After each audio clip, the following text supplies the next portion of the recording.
അഭിനയത്തോടൊരു ത്വര തോന്നിയത് അഭിനയിക്കണം, ഒരു നടിയാവണം എന്നൊക്കെ തോന്നിയത് 7 വയസ്സുള്ളൊരു സമയമാണ്. ആ ഒരു 7 വയസ്സുകാരിയിൽ ഉദിച്ചൊരു ആഗ്രഹമാണ് ആക്ട്രസ് ആവണം ഭാവിയിൽ. ഇന്ന് പുറകോട്ട് 7 വയസ്സുകാരിലേക്ക് തിരിഞ്ഞു നോക്കുമ്പം കഷ്ടപ്പാടും അനുഭവങ്ങൾ ഉണ്ടായിരുന്നു. തീർച്ചയായിട്ടും ഉണ്ടാവുമല്ലോ. 10ാം ക്ലാസ്സിൽ പഠിച്ച കൂട്ടുകാരെല്ലാം ഇന്ന് ഗ്രൂപ്പിലുണ്ട്. അവരൊക്കെ വീഡിയോസ് ഷെയർ ചെയ്യാറുണ്ട്, അഭിപ്രായങ്ങൾ പറയാറുണ്ട്. അത് വലിയൊരു കാര്യമാണ്. ആ കൂട്ടുകാർ ഇന്നും ഉണ്ടല്ലോ. നമ്മുടെയൊക്കെ സമയത്ത് 10ാം ക്ലാസ്സിന്റെ ഗ്രൂപ്പ് ആദ്യത്തെ 2 ദിവസം ഗുഡ് മോർണിംഗ് മാത്രമേ ഉള്ളൂ.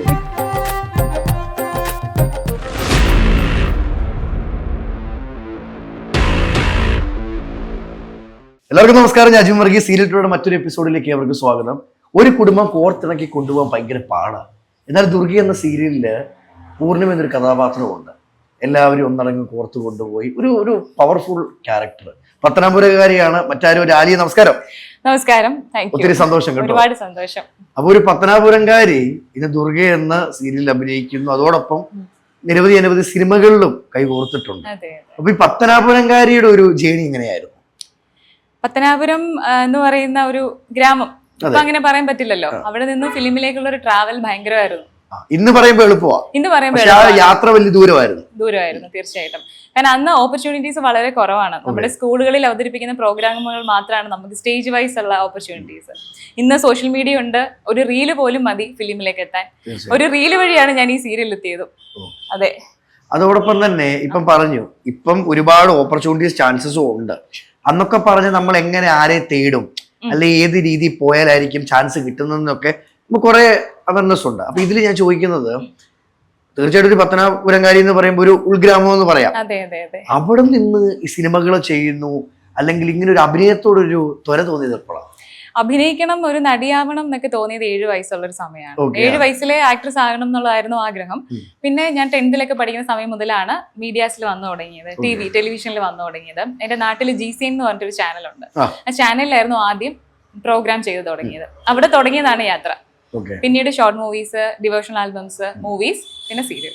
ഈ വീട്ടിൽ ആർക്കെങ്കിലും ഇതുപോലെ അഭിനയിക്കണം എന്ന് അങ്ങനെ ആഗ്രഹം ഉണ്ടോ? ഇല്ല, വീട്ടിൽ അങ്ങനെ ആർക്കും ഉണ്ടായിരുന്നില്ല.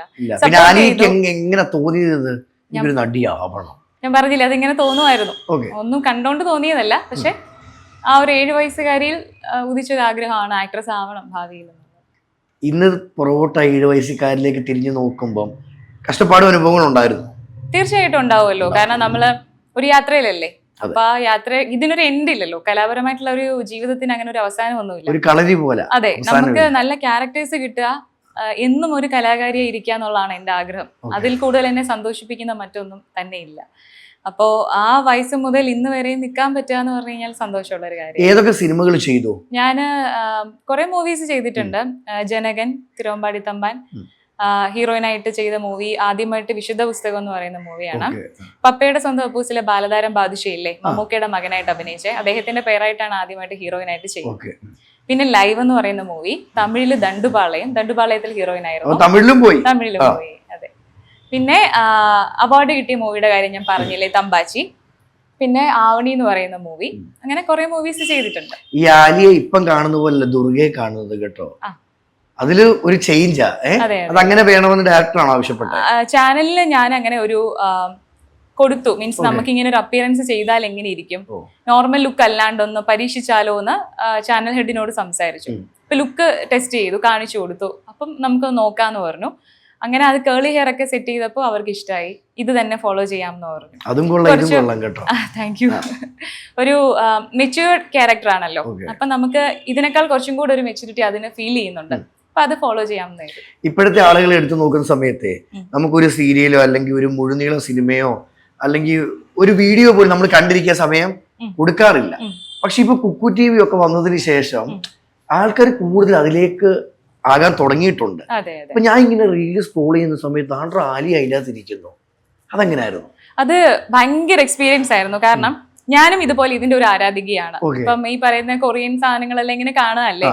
അപ്പോ ഞാൻ അതിപ്പോ ഒരു 30 സെക്കൻഡ് അല്ലെങ്കിൽ ഒരു 60 സെക്കൻഡ് ആയിരിക്കും ഒരു എപ്പിസോഡ്. അടുത്തത് കാണാനുള്ള ഒരു ടെൻഡൻസി നമുക്ക് ഉണ്ടാവും. ഞാൻ അങ്ങനെ ഫുൾ ഇരുന്ന് കാണും. അപ്പം അത് 45 എപ്പിസോഡൊക്കെ ഫുൾ ഒരേ ദിവസം ഫുൾ ഇരുന്ന് കാണുമായിരുന്നു. എന്ന് പറയുന്നത് ഒരു പഞ്ചിങ് സാധനത്തിലായിരിക്കുമല്ലോ. അപ്പൊ നമുക്ക് അടുത്തത് കാണണം എന്നുള്ള ഒരു ഇൻട്രസ്റ്റ് വരും. അങ്ങനെ ഇരുന്ന സമയത്താണ് ഇതിനകത്തേക്ക് ഒരു ഓപ്പർച്യൂണിറ്റി കിട്ടുന്നത്. അപ്പൊ ഞാൻ ചോദിച്ചു, മൈ ഗോഡ്, ഞാൻ ആഗ്രഹിച്ച് ഇങ്ങനെ കണ്ടുകൊണ്ടിരിക്കുന്ന സാധനങ്ങളിലേക്ക് ഒരു അവസരം കിട്ടുക എന്ന് പറഞ്ഞാൽ അതൊരു ചെറിയ കാര്യമല്ലല്ലോ. അപ്പൊ അങ്ങനെ ഫോട്ടോസ് ഒക്കെ അയച്ചു കൊടുത്തു, സെലക്ട് ആയി എന്ന് പറഞ്ഞു. അങ്ങനെയാണ് അതിലേക്ക് തന്നെ ഇതിന്റെ കൺട്രോളർ ഷായിച്ചേട്ടൻ തന്നെയാണ് വിളിക്കുന്നത്. ഷായിച്ചേട്ടൻ തന്നെയാണ് എന്റെ റീല് കണ്ടിട്ട് ഈ സീരിയലിലേക്ക് തന്നെ വിളിക്കുന്നത്. അപ്പൊ അങ്ങനെ ഒരു വലിയ അനുഗ്രഹം ഉണ്ട്. ഈ മറ്റ് ഷൂട്ടിൽ നിന്ന് ഇത് എങ്ങനെയായിരുന്നു വ്യത്യസ്തമാക്കിയത്? ഇത് അവരുടെ മേക്കിംഗ് തന്നെയാണ്. ആക്ച്വലി പോർട്രേറ്റ് ആണല്ലോ വീഡിയോസുകളെല്ലാം. അപ്പോൾ കുറെ ഒരു 3-4 ക്യാമറ ഉണ്ടായിരുന്നു. അങ്ങനെയൊക്കെയുള്ള വ്യത്യാസം ഫീൽ ചെയ്തത്. ടെക്നോ പാർക്കിലായിരുന്നു ഷൂട്ട്. ഒരു 3 days ഷൂട്ട് ഉണ്ടായിരുന്നു. നല്ലൊരു അനുഭവമായിരുന്നു. നല്ല അനുഭവമായിരുന്നു. ഇനിയിപ്പം എടുത്തു നോക്കുമ്പോൾ ഏറ്റവും വലിയൊരു ആഗ്രഹം എന്തായിരുന്നു ആലിയയുടെ?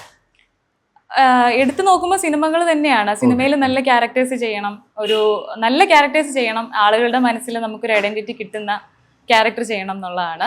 എപ്പോഴെങ്കിലും സിനിമ തിയേറ്ററിൽ നിന്ന് കാണുമ്പോഴേ ഈ ഒരു ക്യാരക്ടർ ചെയ്യാൻ പറ്റിയിരുന്നെങ്കിൽ അങ്ങനെ തോന്നിയിട്ടുണ്ട്. അങ്ങനെ എനിക്ക് കുറച്ച് ബോൾഡ് ആയിട്ടുള്ള പവർ പാക്ക് ആയിട്ടുള്ള ക്യാരക്ടേഴ്സ് ആണ് കൂടുതൽ ഇഷ്ടം. അപ്പോ 5-ാം പാതിര ഫിലിം കണ്ട സമയത്ത് അതിലെ ലേഡി പോലീസ് ഓഫീസറിന്റെ ക്യാരക്ടർ, അതിലൊരു എൻട്രി ഉണ്ട്. എല്ലാം അവസാനിച്ചു എന്ന് കഴിയുന്നിടത്ത് നിന്നുള്ളൊരു എൻട്രി ഉണ്ട്. അപ്പൊ ആ എൻട്രി നമ്മൾ അതായിരുന്നെങ്കിൽ എന്ന്, അല്ലെങ്കിൽ അതുപോലെ ഒരു ക്യാരക്ടർ നമുക്ക് കിട്ടിയിരുന്നെങ്കിൽ എന്ന് തോന്നിയിട്ടുണ്ട്. ഈ ഇപ്പം തുടക്കം മുതലേ പറയുകയാണ് എനിക്കൊരു ബോൾഡ് ക്യാരക്ടർ ചെയ്യണം, അല്ലെ ആ ഒരു പവർഫുൾ ക്യാരക്ടർ വേണം ചെയ്യണമെന്ന്. അപ്പൊ ലൈഫിൽ അങ്ങനെ ഒരു എന്തെങ്കിലും ഇത് പറ്റിയിട്ടുണ്ടോ? അങ്ങനെ പറ്റിയതുകൊണ്ടല്ല, പക്ഷെ ഉള്ളില് ആണ് അത്, അങ്ങനെയുള്ള വേഷങ്ങളോടാണ് കൂടുതൽ ഇഷ്ടം. ഓക്കെ. അതുപോലെ തന്നെ വേറൊരു സിനിമ എടുത്ത് കാണിക്കാൻ പറഞ്ഞ ഏത് പറയും? ഒരു ക്യാരക്ടർ എനിക്ക് അതുപോലെ ചെയ്യണമെന്ന് പറയുന്നത്. അല്ല, എല്ലാ സിനിമകളും നമ്മൾ ഏതെങ്കിലും ഒരു റോള് സ്വാധീനിക്കും. അതെ, തീർച്ചയായിട്ടും. അപ്പൊ അങ്ങനെ ചോദിച്ചാൽ കൺഫ്യൂസ്ഡ് ആവും. ഞാൻ കുറച്ച് ടൈം എടുത്ത് പ്രിപ്പയർ ചെയ്യേണ്ടി വരും. കാരണം പോലീസുകാരിയൊക്കെ ആകാനുള്ള ഒരു ഇഷ്ടമുണ്ട്. ഏത് നടന്റെ കൂടെ അഭിനയിക്കണം എന്ന് ആഗ്രഹം? പൃഥ്വിരാജ് ഭയങ്കര ഫാനാണ്. ഇഷ്ടമാണ് അദ്ദേഹത്തിന്റെ, പേഴ്സണലി അദ്ദേഹത്തിനുള്ള ഒരു ആറ്റിറ്റ്യൂഡ് ഉണ്ട്, അതും ഇഷ്ടമാണ്. അദ്ദേഹത്തിന്റെ എല്ലാ, അതായത് മീൻസ് എന്താ പറയാ, എല്ലാം അപ്ഡേറ്റഡ് ആണല്ലോ എല്ലാ കാര്യങ്ങളിലും. അപ്പം ആ ഒരു വ്യക്തിപരമായിട്ടും അദ്ദേഹത്തെ ഇഷ്ടമാണ്, ആസ് ആൻ ആക്ടറും ഇഷ്ടമാണ്. സിനിമ ചെയ്യണം എന്ന് ഫാനാണ്. ഒരുപാട് സിനിമകള് അനിയെ തേടി വരട്ടെ. ദുർഗയിൽ ഇപ്പൊ ഷൂട്ടിംഗ് സമയത്തൊക്കെ പോകുമ്പോഴേ എന്താ സ്വാഭാവികമായിട്ട് പഠിക്കുന്ന കാലത്ത് കൂട്ടുകാരൊക്കെ പറയുമായിരിക്കും, ഇപ്പം നിന്നെ നീ ഇപ്പൊ ഈ സിനിമയിലൊക്കെ ആയതുകൊണ്ട് നമുക്കും ഭയങ്കര ഇഷ്ടം, അല്ലെ വീഡിയോ കോൾ ഒക്കെ ചെയ്ത് അവരുടെ കൂട്ടുകാരെ പരിചയപ്പെടുത്താറുണ്ടല്ലോ. അതൊക്കെ കാണുമ്പോൾ എന്ത് തോന്നുന്നു? ഭയങ്കര ഒരു ആത്മാഭിമാനം തോന്നാറുണ്ട്. കാരണം അവരുടെ കൂടെ പഠിക്കുമ്പോൾ 10th ഞാൻ ഇങ്ങനെ ഷെയർ ചെയ്യും, എനിക്ക് ഭാവിയിൽ ഒരു ആക്ട്രസ് ആണെന്നൊക്കെ പറയുമ്പോൾ ഓക്കെ, അവർക്ക് സന്തോഷമാണ്. പക്ഷെ ഇതായിട്ട് അവർ മെസ്സേജ് അയക്കും, അന്ന് മുതലുള്ളൊരു യാത്രയല്ലേ, നീ ഹാർഡ് വർക്ക് ചെയ്തു, അതിലൂടെ റിസൾട്ട് കിട്ടി. അപ്പൊ അവര് ഭയങ്കര പ്രൗഡാണെന്ന് പറയും. കട്ടയ്ക്ക് കൂടെ ഉണ്ട് എല്ലാവരും.